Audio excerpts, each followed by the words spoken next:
Hello student, good morning.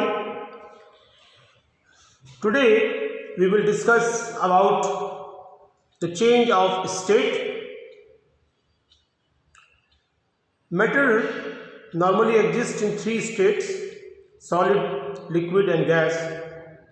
A transition from one of these states to another state is called change of state.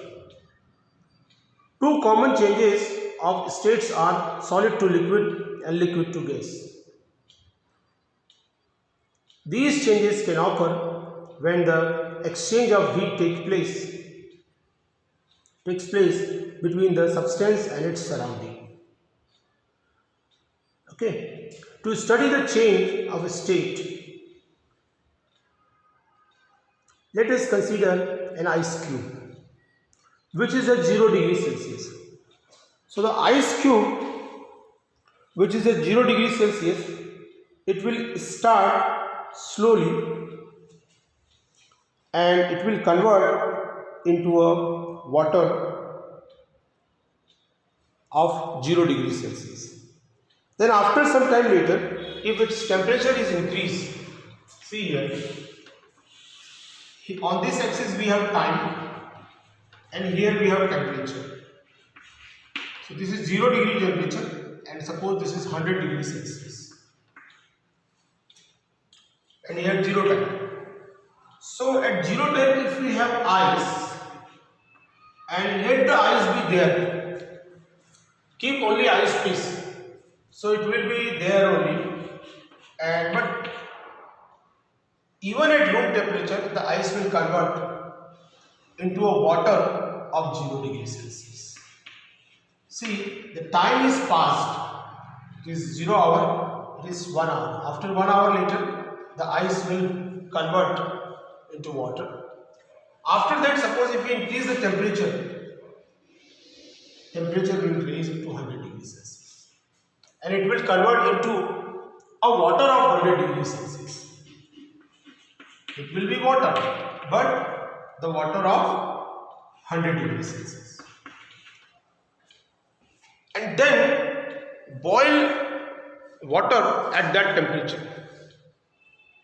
So it will start converting into steam, and water will convert into steam. So it will be a steam. It will completely convert it into steam, and that the steam of 100 degrees Celsius. So like this the phases changes. So one state is called when solid converts into liquid, it is called melting, and one is called, also it is reverse of this also possible, that liquid can convert into a solid, that is called heat of fusion, and when liquid converts into steam, then it is called the vaporization process. But all this happens at the standard pressure.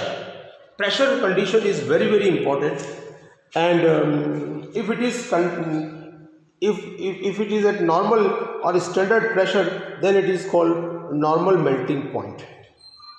Now we will see one activity in which we will study that if we increase pressure, then melting point will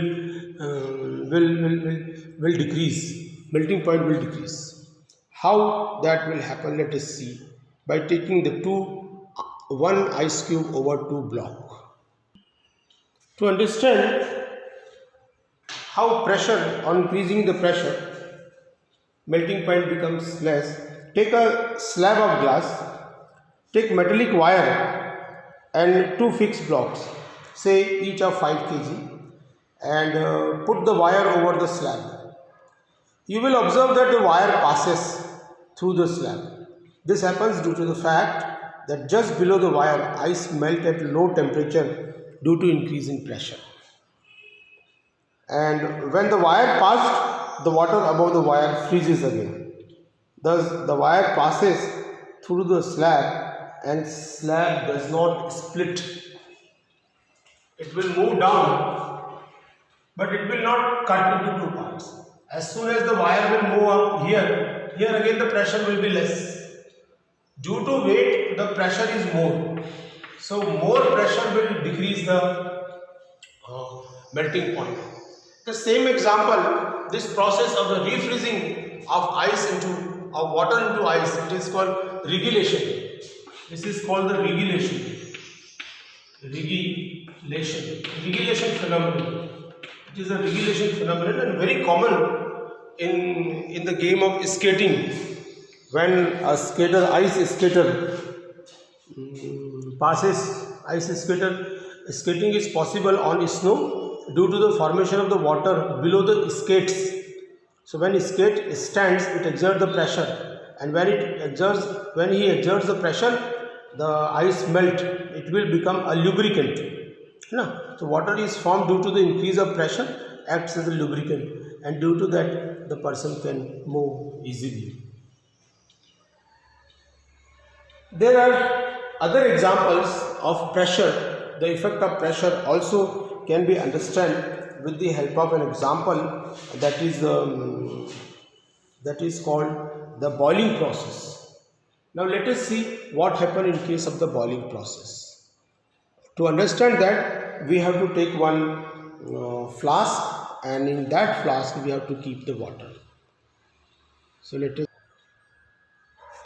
So this is one simple activity in which a round bottom flask is, and which is filled more than half with water, and thermometer, and one steam outlet is also through the cork. As water gets heated in the flask, first the air which was dissolved in water will come out. Later the bubble of steam will come out. As they rise, the cooler water near the top, then they condense and disappear. So it will come. Initially you will see the small droplets. So it will go here, it will go here, and the cold water will come here. After some time later, the temperature will raise up to 100 degrees Celsius. And the temperature will be 100 degrees Celsius, the boiling will start. And what we will see through the steam outlet, the steam will be, you can see here some foggy appearance. The steam will come here. The foggy appearance will, you can see, the steam will come out. Okay. Now what we have to see? We have to understand the pressure, effect of pressure. Now when we close the steam outlet, if we close this steam outlet for a few seconds, then what we will observe, that the boiling will stop for a few seconds, and then we will require more heat to raise the temperature, and then boiling will take place. Because when it is closed, the steam vapors are there, so it will exert the pressure, and the pressure will be more. So when pressure, it will exert the more pressure, so we will require more heat, which simplifies that, or we can say on increasing pressure, the boiling point increases. Now remove the burner, and then you take this flask, round bottom flask, like this. Invert it. It is already closed. The cork is closed, the thermometer is there, and outlet is also closed.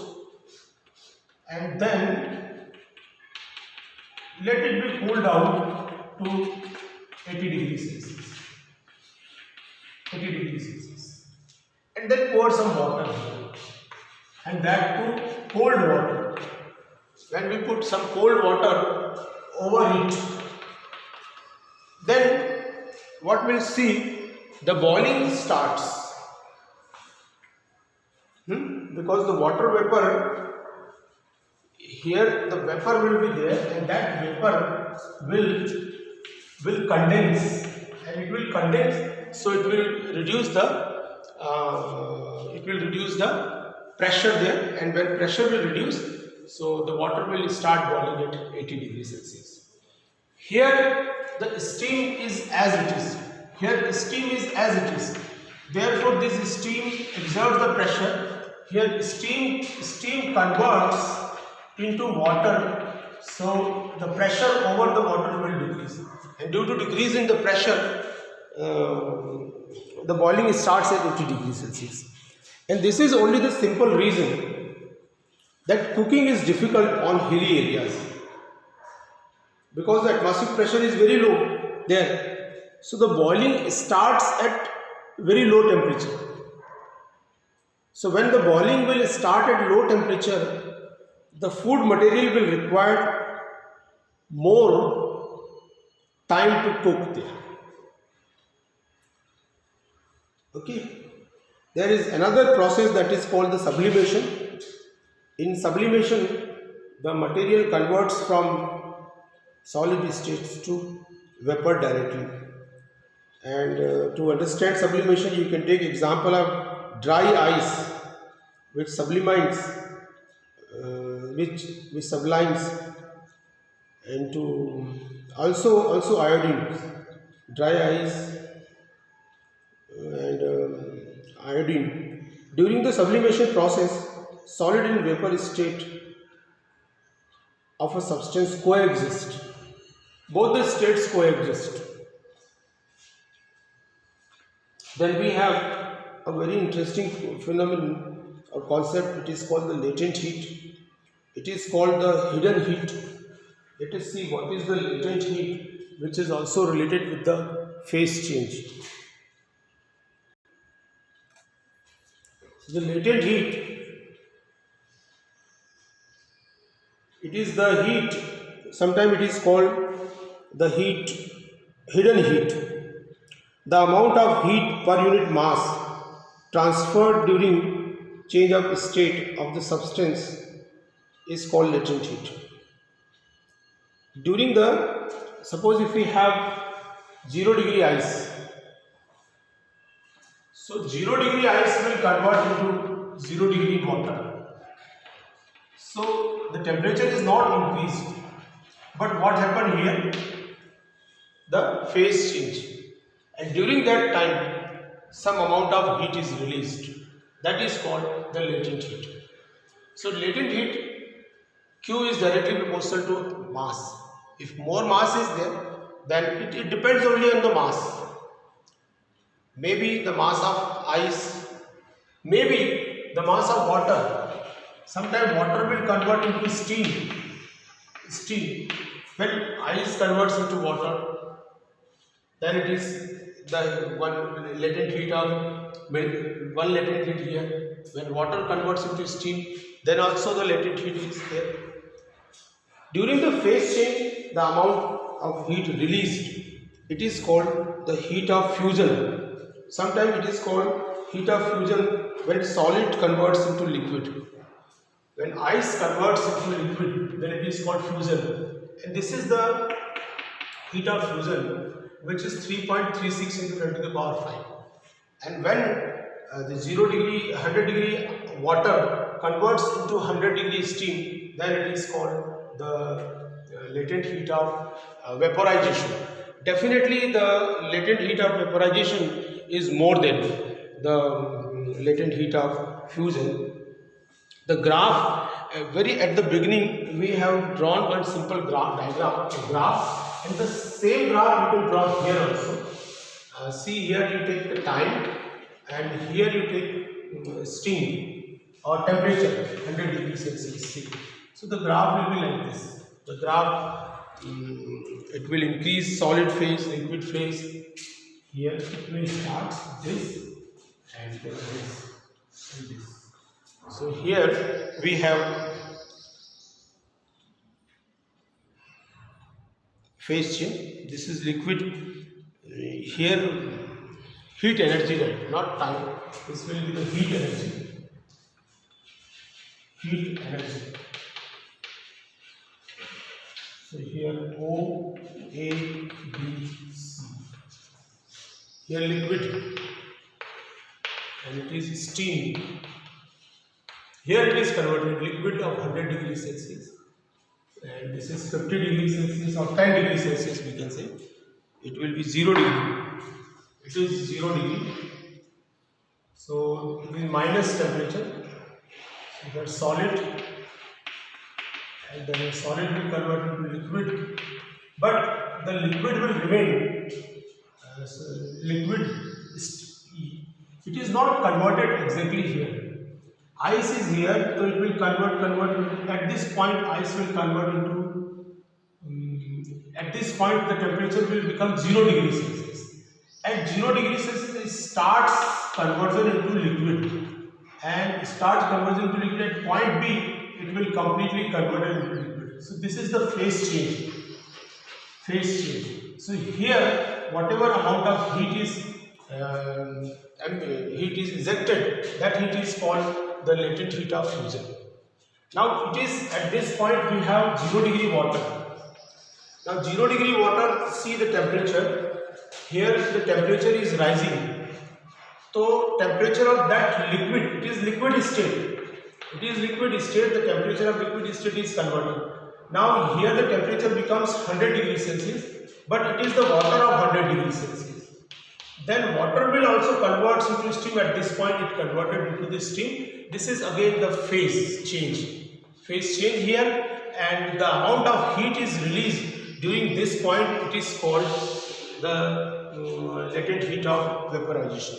So we have two types of here the temperature is less than 0 degree. So it is solid to liquid, liquid to liquid means it will start converting into liquid. At this point, complete liquid, and then here the steam liquid will be there. Here is steam, it will start converting into steam. Here it will convert into steam. So two types of latent heat. One is latent heat of fusion and one is latent heat of vaporization. It is called hidden heat. Thank you. We will see in the next class the example.